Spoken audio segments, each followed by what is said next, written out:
우리가 지난주에 본 말씀이 간음 중에 잡힌 그 여인의 사건이었어요. 근데 그 간음 중에 여인의 잡힌 사건이 초막절 절기는 7일이었다고 했잖아요. 7일 밤이 지나고 8일째 되는 아침에 벌어진 사건이었다고 했어요. 그러면서 이 사건이 앞뒤로 초막절을 절기 그 7일째 밤 되는 사건과 아침으로 나아가는 그 사건의 중요한 그 배경이 되는 걸 알아야 된다고 했어요. 그건 두 가지였는데 하나는 뭐였다고 했죠? 번제단 그 제단에 물을 붓는 의식이 있었다는 거였어요. 그걸 보시면서 예수님이 말씀하신 거예요. 내가 바로 생수다. 내가 바로 생수의 근원이고 내가 물이라는 거예요. 나를 믿는 자는 그 배에서 생수의 강이 흐르게 될 거라는 거예요. 그 강을 마시는 자들은 8장에 나오는 그 간음 중에 잡힌 여자를 끌고 오는 그 죄를 지적하는 바리새인 서기관이 안 되는 거예요. 그 은혜를 아는 자는. 하지만 은혜를 모르면 어때요? 그 정죄하는 율법을 가지고 정죄하는 자의 그 자리에 선다는 거예요. 자기 죄를 못 본다는 거예요. 자기 죄를 못 보는 자들은 여전히 성령을 받지 못한 거예요. 성령이 오시면 뭘 하세요? 죄에 대해서 알게 하세요. 우리가 얼마나 큰 죄인인지를 알게 하세요. 그전에는 다른 사람의 죄만 보였어요. 내 죄는 요만했어요. 보이지도 않았어요, 사실. 근데 다른 사람이 하면 어때요? 크게 보여요. 그 증거가 뭐예요? 흉악범죄나 여러 가지 그 범죄들의 기사를 보면 어떻게 인간이 저럴 수가 있냐는 거예요. 근데 그 인간이 성령께서 오시면 뭐라는 거예요? 그게 너라는 거예요. 너는 아직 기회가 안 주어졌고 그것이 안 주어졌기 때문에 그렇지 너도 똑같이 범할 수 있는 죄인인 것이라는 것을 우리 성령께서 오시면 그거 알게 된다는 거예요.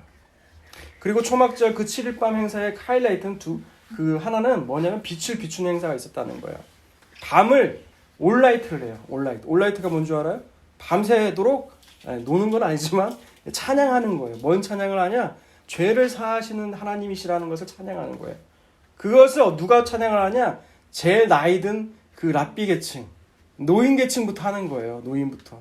그러면 죄를 사하시는 하나님 하면서 즐겁게 찬양을 하면 그 젊은이들과 어린아이들이 따라 부르면서 즐겁게 찬양하면서 밤을 새는 거예요.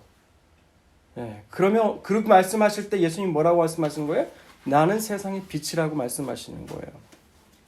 그런데 어떤 일이 벌어져요? 가는 중에 잡힌 여자를 끌고 오는 거예요.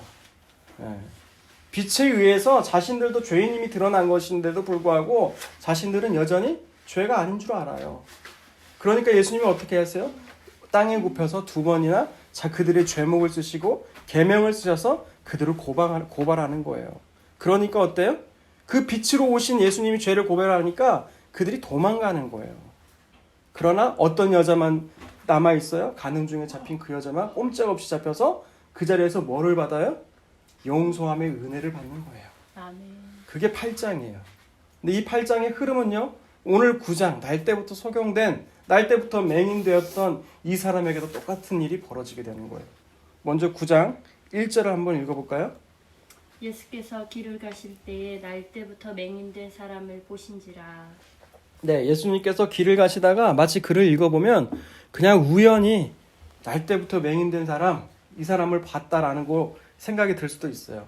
근데 이 봤다, 보신지라라는 동사의 에이도는요, 이 에이도라는 뜻은 알았다라는 뜻도 돼요. 그러니까 이 말은 뭐예요? 그냥 길을 가셨다가 우연히 발견하신 것이 아니라 이 날 때부터 맹인된 사람을 알았다는 거예요, 예수님은. 그 말 뜻은 뭘까요? 그냥 우연히 간 게 아니라는 거예요. 이 남자에게 행할 일이 있기 때문에 예수님이 일부러 이 날 때부터 맹인된 사람을 찾아가셨다는 말이 된다는 거예요. 그런데 여기 날 때부터 맹인된 사람을 보고 이들이 두고 이 날 때부터 왜 맹인이 되었는지에 대해서 2절을 보면 이런 시각이 있어요. 2절을 읽어주세요. 시작. 제자들이 물어 이르되 랍비여 이 사람이 맹인으로 난 것이 누구의 죄로 인함이니까 자기니까 그의 부모니까. 네, 이 말을 누가 합니까 지금? 제자들. 제자들이에요. 예수를 믿는다고 하는 제자들이 하는 거예요. 제자들이 뭐라고 해요? 이 사람이 이렇게 날 때부터 맹인된 것이 이게 자기 죄로 인한 거냐 부모 죄로 인한 거냐라는 거예요. 그러니까 이 사람은 날 때부터 맹인되었다는 것은 이건 죄의 문제라는 거예요. 근데 이것이 자기 죄냐 부모의 죄냐라고 묻는 거예요. 여러분 우리도 그렇게 생각하지 않습니까? 그 사람 앞에서 알 수 없는 일들이 닥쳐와요. 갑자기 암이 닥쳐오고요. 또 어떤 사람은 하던 일이 망하게 되고요. 교회를 다니면서 그런 일이 벌어지면 어떻게 돼요? 교회에서 하는 말이 지 죄 때문에 그렇다는 거예요. 죄 때문에. 그러면서 회개해야 된다는 거예요. 회개. 물론 그럴 수도 있겠죠. 근데 그렇게 따지자면 모든 사람이 다 마찬가지예요. 그러니까 이 근거를 들어가지고 어떤 말이 나와요. 가게에 흐르는 저주를 끊어야 산다 라는 그런 엉뚱한 말도 나오는 거잖아요. 근데 이게 정말 성경적인가요? 지금 이 제자들이 하는 말이요, 성경에 근거한 말이 아니에요. 그냥 그들 당시에 이 민간 속담처럼 민간에 흐르는 말처럼 흐르던 말이에요. 그냥 유행처럼. 그것을 진리이신 성경의 말씀에 빗대어서 이것이 맞는지 틀리는지를 보지도 않고, 저 사람 저렇게 된 건 죄 때문에 그래, 죄 때문에 그래. 이렇게 알고 받아들였다는 거예요. 정말 그럴까요? 여러분, 이렇게 만약 해석하게 되면요, 이것을 어떤 해석이라 하느냐, 인과율적인 해석이라고 그래요. 원인이 있으니 이렇게 됐다는 거예요. 네가 죄를 졌으니 이 결과가 나왔다는 거죠. 여러분, 이렇게 나아가면 항상 그 치료책은 뭔 줄 아세요? 그 치료책은 너희가 열심을 내야 된다는 거예요. 너희가 헌신을 해야 된다는 거예요. 그렇게 되면 어떤 결과밖에 안 나와요? 자기 열심밖에 나올 수가 없어요. 인과율적으로 성경을 바라보면. 근데 성경은 뭐라고 말해요? 자기 열심이 아니라 자기 부인이에요. 자기 부인. 나는 아무것도 할 수 없는 존재입니다. 주님, 나는 무익한 종입니다. 라고 말하는 자기 부인으로 나와야 된다는 거예요. 그러니까 당연히 이 말은 잘못된 거라는 거예요. 죄의 문제가 아니라는 거예요. 여러분, 신명기서 24절, 16절 한번 읽어주세요. 신명기 24절, 16절. 아버지는 그 자식들로 말미암아 죽임을 당하지 않을 것이요 자식들은 그 아버지로 말미암아 죽임을 당하지 않을 것이니 각 사람은 자기 죄로 말미암아 죽임을 당할 것이니라. 네, 아멘. 뭐로 말미암아요? 자기 죄로 말미암으란 거예요. 그 누구도 아비가 아들의 죄를, 아들이 아비의 죄를 담당해서 죽는 일은 없을 거라는 거예요. 이게 성경이에요. 그렇다면 또 출애굽기 20장 5절과 6절을 한번 읽어보세요. 이게 십계명에 나오면서 하나님 하신 말씀인데, 출애굽기 20장 5절과 6절. 네. 20장 5절과 6절을 읽어주세요. 시작. 그것들에게 절하지 말며 그것들을 섬기지 말라. 나 내 하나님 여호와는 질투하는 하나님인즉 나를 미워하는 자의 죄를 갚되 아버지로부터 아들에게로 3세대까지 이르게 하거니와 나를 사랑하고 내 계명을 지키는 자에게는 천대까지 은혜를 베푸느니라. 아멘. 이걸 근거로 해서 가게에 흐르는 저주가 있다라는 거예요. 3, 4대 가지 않느냐 봐라. 근데 이 말씀이 그 말씀이에요? 앞에 뭐라고 나와 있어요? 나는 질투하는 하나님이라는 거예요. 내가 죄는 3, 4대까지 가지만 은혜는 언제까지 간다고요? 1000대까지 간다고. 이게 문자적으로 하는 말이에요? 아니에요. 수사법이에요. 수사법. 하나님 은혜가 더 크다는 얘기예요. 네, 여러분, 따라서 앞으로 엉뚱한 말, 그런 거짓된 말에 속지 않길 바랍니다. 그 기준은요, 인과율로 성경을 풀어내면 자기 열심으로 갈 수밖에 없다는 거예요. 자기 열심으로 가면 어떻게 돼요? 성경은 반대로 얘기하고 있다는 거예요. 자기 부인이라는 거예요. 자기 부인으로 가야 된다는 거예요, 자꾸. 근데 자기 이 고난을 당한 것은 하나님의 뜻이 있겠죠.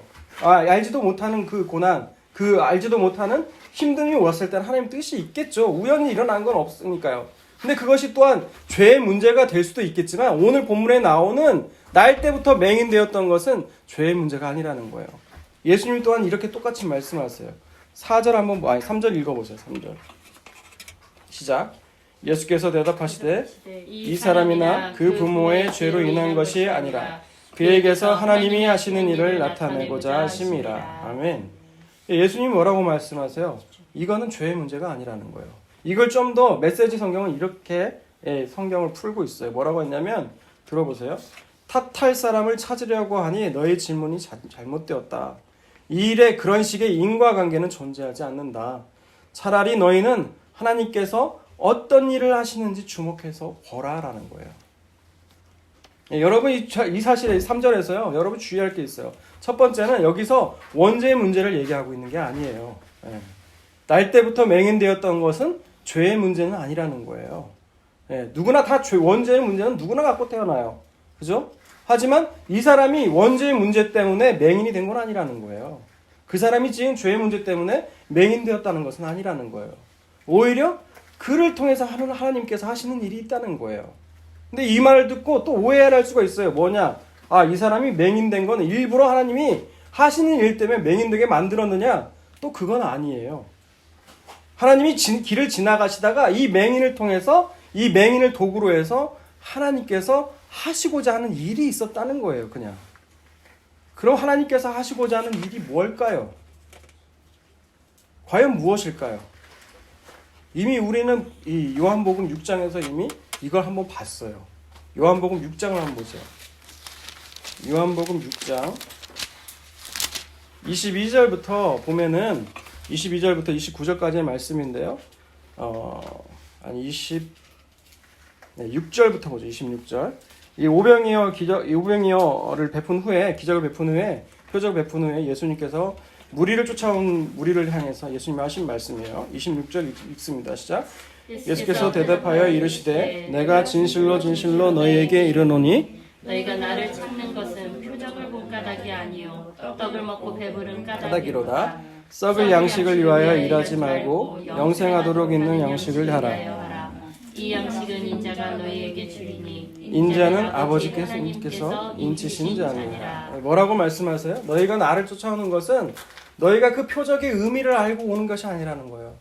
너희가 그 떡을 먹고 배불러서 아, 이분만 따라가면 모든 문제가 해결되겠구나. 그래서 나를 쫓아온 거라는 거예요.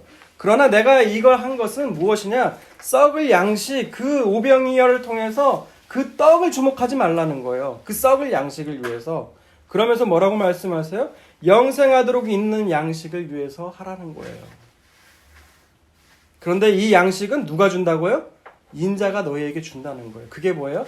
생명의 떡이라는 거예요. 생명의 떡. 근데 이 사람들은 어떻게 물어봐요? 이 무리들은 8절, 28절 또 물어요. 그들이 묻되 우리가 어떻게 해야 하나님의 일을 하오리까? 라는 거예요. 이것이 죄인들의 반응이에요. 그러면 내가 그걸 얻기 위해서는 내가 어떤 노력을 해야겠냐는 거예요. 자꾸 이런 식으로 반응이 와요. 말씀을 들으면 그럼 내가 어떻게 해야 될까요? 내가 어떻게 해야 될까요? 여러분 하는 게 없어요, 사실. 네. 그러면서 예수님 뭐라고 대답하세요? 29절 읽습니다. 시작. 예수께서 대답하여 이르시되 하나님께서 보내신 일을 믿는 것이 하나님의 일이니라 하십니다. 네, 하나님의 일, 사역이라고 하죠. 네, 교회에서 사역이라고 하잖아요. 그게 뭐라고요? 하나님께서 보내시니 예수 그리스도를 믿는 것이 바로 하나님의 일이라는 거예요. 근데 이걸 누가 하세요? 여러분이 합니까? 하나님이 하세요. 하나님께서 그 아들 예수 그리스도가 자신의 아들이고 너희를 구원하시기 위해서 보내신 자라는 것을 하나님이 하신다고요. 그러니 우리는 할 게 뭐가 있어요? 그 말씀을 듣는 일 외에는 없어요. 이 모든 일을 하나님께서 하고 계신다는 거예요. 그래서 오늘 본문 9장으로 돌아오게 되면 이 맹인이 바로 그 하나님의 아들 예수께서 하시는 일의 도구로 쓰임을 받았다는 거예요. 여러분, 그러면 질문 하나 할게요. 그러면 이 맹인이요, 만약에 눈을 떠지 못했다고 합시다. 그러면 이 맹인은 이 예수를 못 믿게 될까요? 중요한 건 이 맹인이 눈 뜨고 있는 것이 아니에요. 자꾸 이 맹인을, 날 때부터 맹인이 눈 떴느냐 여부가 중요한 게 아니에요. 이 맹인을 통해서 하나님께서 어떤 일을 했냐는 거예요. 여러분, 이 맹인이 결국은 눈을 뜨게 되잖아요. 근데 그렇다고 해서 이 사람이 예수를 믿게 됐느냐? 그게 아니더라는 거예요. 여러분 11절 보세요. 9장 11절. 네, 이게 눈이 떠진 이유거든요. 눈이 떠진 이유를 보니까 사람들이 묻는 거예요. 그들이 묻되 내 눈이 어떻게 떠졌느냐 물으니까 이 사람이 대답하되 예수라고 하는 그 사람이 진흙을 이겨 내 눈에 바르고 나더러 실로암에 가서 씻으라 하기에 씻었더니 보게 되었노라. 여기에 뭐 어떤 믿음이 있습니까? 없어요. 그냥 예수라고 하는 그 사람이에요. 그쵸? 그 다음에 또 볼게요. 17절 한번 보세요. 이제 바리새인들이 묻게 되니까 분쟁이 일어나게 되니까 다시 맹인에게 물어봐요. 그 사람이 내게 눈을 뜨게 했으니 너는 그를 어떤 사람이라고 하느냐? 라고 물어보니까 그 사람이 대답이 뭐예요? 선지자라는 거예요. 선지자라는 대답은 그냥 하나님 보내신 사람이라는 뜻이에요. 아직까지도 이 사람에게서는 예수 그리스도가 나의 구주시요 나의 주님이시라는 고백은 아직 없어요. 그렇죠? 바로 이 놀라운 사건 앞에서도 그 고백은 나올 수가 없는 거야. 없다는 거예요. 그걸 통해서 믿음이 생기는 건 아니라는 거예요. 계기는 될 수 있지만. 근데 33절 보세요. 33절. 32절과 33절 읽어볼까요? 시작. 창세 이후로 맹인으로 난 자의 눈을 뜨게 하였다 함을 듣지 못하였으니 이 사람이 하나님께로부터 오지 아니하였으면 아무 일도 할 수 없으리이다. 네, 이 고백까지 이르게 돼요. 이 바리새인들이 안식일 이 눈을 맹인이 눈 뜬 날이 안식일이라는 이유로 이 예수를 죄인으로 싸잡아가지고 고발하려고 했던 거거든요. 근데 이 사람은 그 사실을 어떻게 말해요? 내가 잘 몰지 못하지만 창세 이후로 맹인으로 난 사람을 눈을 뜨게 한 일이 없었다는 거예요. 이걸 하나님께로부터 오지 않으면 이런 일을 할 수 없다는 거예요. 그러면서 34절 그렇게 했더니 어떤 일이 벌어져요? 34절 읽습니다. 시작. 그들이 대답하여 이르되 내가 온전히 죄 가운데 나서 우리를 가르치느냐 하고 이에 쫓아내서 보내느냐.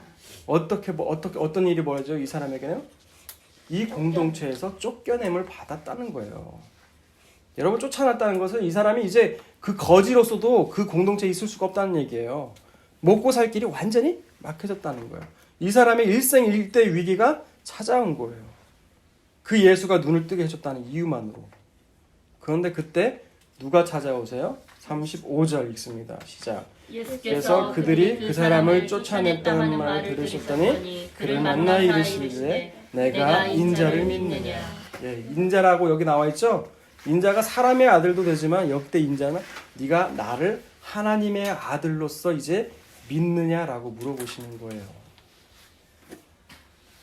그랬더니 뭐라고 말씀하세요? 36절. 대답하여 이르되 주여 그가 누구시니까 내가 믿고자 하나이다. 계속 있습니다.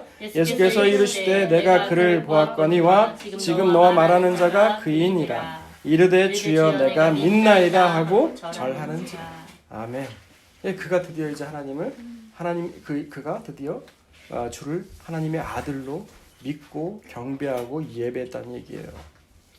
이 사람이 눈 떴다는 사실이 중요한 게 아니에요.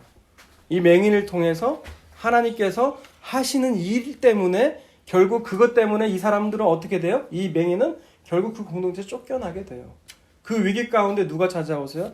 다시 예수님이 찾아오시는 거예요.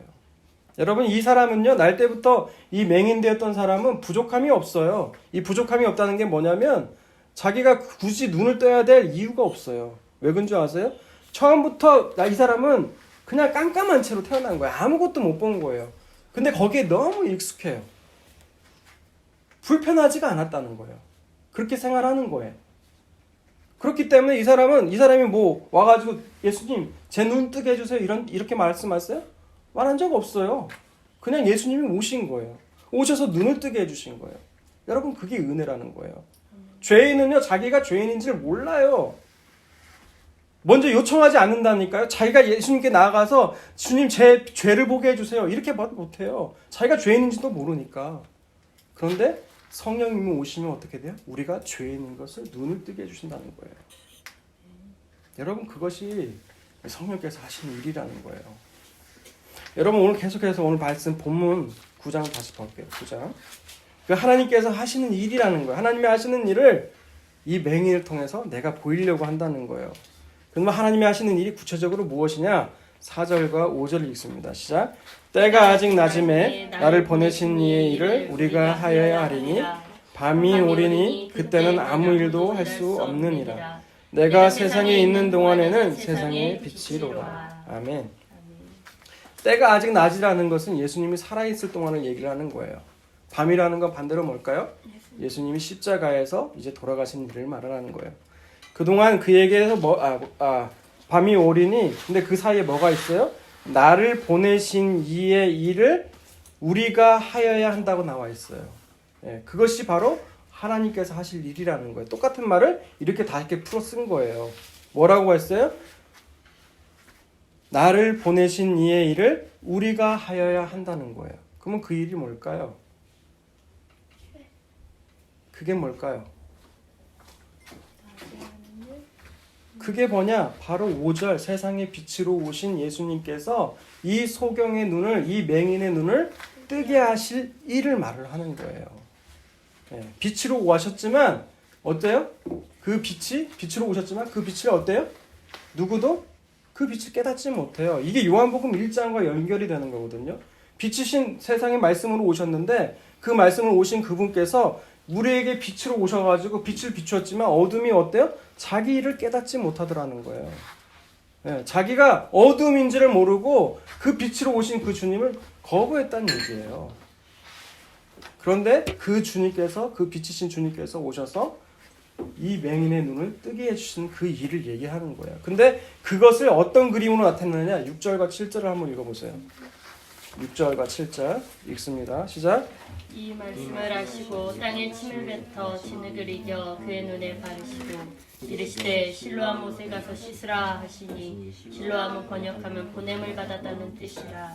이에 가서 씻고 밝은 눈으로 왔더라. 네, 아멘. 네, 이제 예수님이 소경을 이제 눈을 뜨게 해주시는데 좀 예기치 않은 방법으로 눈을 뜨게 하세요. 그렇죠? 이제 특히 예수님의 기사에 관한 말씀 중에 소경을 눈뜨게 하는 기사가 참 성경에 참 많아요. 그리고 치료법도 방법도 다양해요. 어떤 기사에서는 말씀으로 하시기도 하고요, 눈을 떠라 하기도 하고, 어떤 때는 안수하시면서 눈을 뜨라고 하는 거예요. 그런데 유독 이상한 장면이 요한복음의 이 장면이에요. 뭐라고 했어요? 땅에 침을 뱉어서 진흙으로 만들어서 눈에 바르시는 거예요. 아니 왜 이렇게까지 하실까? 그냥 말씀을 하시든지 안수를 하시든지 하시면 될 텐데 왜 이렇게까지 하실까라는 거예요. 왜 이렇게까지 하실까? 그건 바로 앞에 나온 세상의 빛으로 오신 그 예수님의 모습을, 예수님의 역할에 대해서 이 역할을 이 그림으로 표현한 거예요. 예, 여러분 이 뭐냐면 이 진흙이라고 말을 돼 있잖아요. 이 진흙이라고 돼 있는데 이 표현을 영어로 보면 dust라고 돼 있어요. dust. 먼지, 티끌이라는 거예요. 티끌. 예. 여러분 성경에는 뭐 영어 나와 있어요? 머드라고 표현되어 있기도 해요. 예, 머드라고 표현되어 있는데 다른 원문의 영어 사이전을 보면 티끌에 가까워요. 티끌, 더스트. 근데 티끌이 뭘까요? 티끌이 상징하는 게. 이 티끌이 처음 나온 게 어딜까요? 네, 창세기예요. 창세기. 창세기 2장 7절 한번 보세요.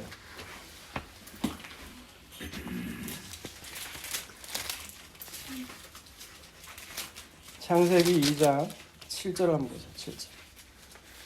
여호와 하나님이 땅의 흙으로 사람을 지으시고 생기를 그 코에 불어넣으시니 사람이 생명이 된지라.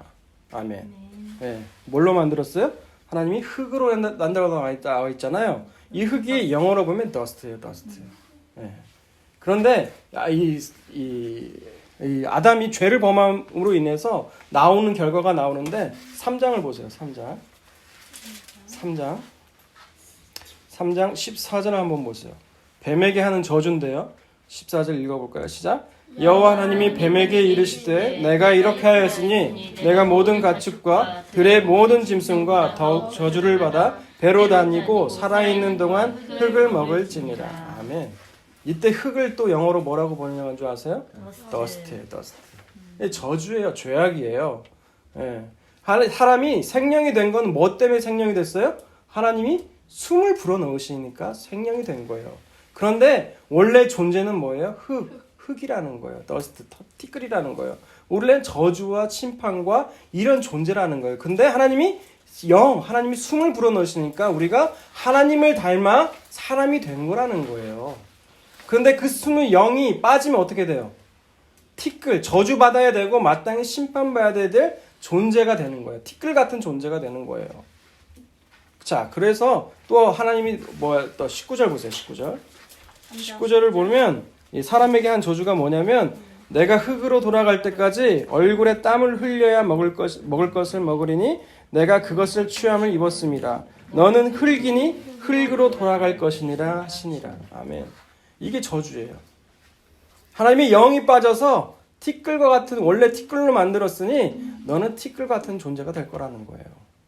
이게 심판이고 이게 죄악을 상징하는 게 바로 티끌이라는 거예요. 이것을 예스겔서에서 말씀 한 군데 더 찾아볼게요. 예스겔서. 네, 예스겔서 에스겔서 27장을 한번 보세요. 27장.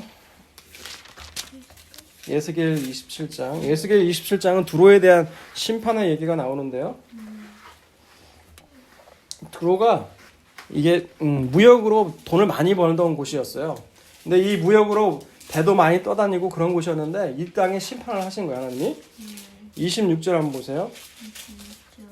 26절부터 읽습니다. 내 사공이 너를 인도하여 큰 무르게 이르게 하며 동풍이 바다 한가운데에서 너를 무찔러도다.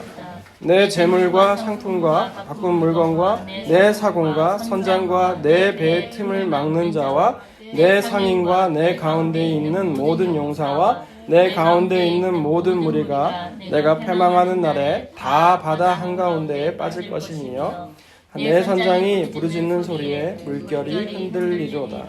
노를 젓는 모든 자와 사공과 바다의 선장들이 다 배에서 내려 언덕에 서서 너를 위하여 크게 소리를 질러 통곡하고 티끌을 머리에 덮으며 제 가운데 울며 너를 위하여 머리털을 밀고 굵은 배로 띠를 띠고 마음이 아프게 슬피 통곡하리로다. 예, 결국 그 티끌이 뭐예요? 저주와 심판이라는 거예요. 죄악이라는 거예요. 예, 예수님께서 그 진흙으로 땅에 침을 뱉어서 진흙으로 그 눈을 이겨서 발랐다는 것은 네가 이 맹인되었던 자가 역시 이 맹인되었던 사람 모든 인류를 상징하는 거예요. 너희가 다 죄악으로 다 덮였다는 거예요. 그러면서 중요한 건 뭐예요? 그래서 너희는 실로암으로 가서 씻으라는 거예요. 근데 실로암이 뭐라고 나와 있어요? 정확하게 보냄을 받았다는 거예요. 예. 너는 씻어야만 되는 존재라는 거예요. 그 물에 가서 이 실로암 못에 씻을 때 너희 눈은 밝아지게 된다는 거예요. 너희 눈이 비로소 뜨게 돼서 세상의 빛을 보게 될 거라는 거예요. 이것을 한마디에 그림 언어로 보여주신 거예요. 하나님께서 하시는 일이 무엇이냐? 날 때부터 맹인되어서 불편함이 없이 자랐던 그 자기가 맹인되었다는 것에 대해서 불편함이 없었던 이에게 이라고 상징되는 이 죄인에게 찾아오셔서 하시는 말씀이에요. 이 사람은 구원의 요청도 하지 않았고 예수님에게 눈 뜨게 해달라고 말하지도 않았어요. 그러나 예수님께서 그냥 찾아오신 거예요. 그 죄인에게. 찾아오셔서 어떻게 해요? 하나님이 그 눈을 뜨게 하시는 거예요. 그 눈을 뜨게 하신 것은 반드시 유관만이 되는 거 아니에요. 하나님께서 자신이 하나님의 아들이신 사건을 이 맹인에게 날 때부터 맹인되었던 자에게 보여주시는 거예요. 근데 그 한마디로 그 하나님의 일은 또 1차로 그것이 있고요. 또 2차적으로 하나님께서 하시는 일이 또 있어요. 그것이 무엇이냐? 요한복음 9장 보세요. 요한복음 9장. 하나님이 하시는 일이 또 하나 더 있는데 그것이 바로 요한복음 9장 39절부터 41절이에요. 읽습니다. 시작. 예수께서 이르시되 내가 심판하러 이 세상에 왔으니 보지 못하는 자들은 보게 하고 보는 자들은 맹인이 되게 하려 함이니라 하시니 바리새인 중에 예수와 함께 있던 자들이 이 말씀을 듣고 이르되 우리도 맹인인가? 예수께서 이르시되 너희가 맹인이 되었더라면 죄가 없으려니와 본다고 하니 너희 죄가 그대로 있느니라. 이 말씀은요, 간음 중에 잡힌 여자와 거기 주변에 있던 그 바리새인과 무리들은 어때요? 그 죄가 지적되니까 도망가는 거와 유사해요. 태어날 때부터 맹인되었던 사람은 예수님을 만나서 빛을 얻게 돼요. 하지만 눈을 떴다고 한 너희들은 어떻게 돼요? 빛으로 오신 예수님을 몰라봐요. 여러분 참고로요, 우리가 태양빛도요, 우리가 본다고 하는데 태양빛에 나오는 여러 가지 빛이 있대요. 근데 그것을 우리가 육안으로 볼 수 있는 빛이 있고 육안으로 보지 못하는 빛이 있다는 거예요. 마치 그러듯이 우리가 빛으로 오신 예수님이 이 땅에 오셨지만 아무도 몰라보더라 이거예요. 오직 누가 알아봐요? 예수님이 눈을 뜨게 해주셔야만이 볼 수가 있다라는 거예요. 여러분 그게 은혜라는 거예요. 여러분 그 은혜를 알게 되면 어때요? 우리 안에 정죄와 원망과 불평이 없어요. 왜? 우리가 잘한 게 없으니까. 우리가 한 게 없는데 그분이 찾아와 주셔서 우리의 눈을 뜨게 하시고 그분이 우리 주와 그리스도가 되게 하셨으니까. 우리가 한 건 아무것도 없으니까. 여러분 그게 은혜라는 거예요. 그 은혜를 기억하며 살아가는 저와 여러분이 다 되시길 주님의 이름으로 축복합니다.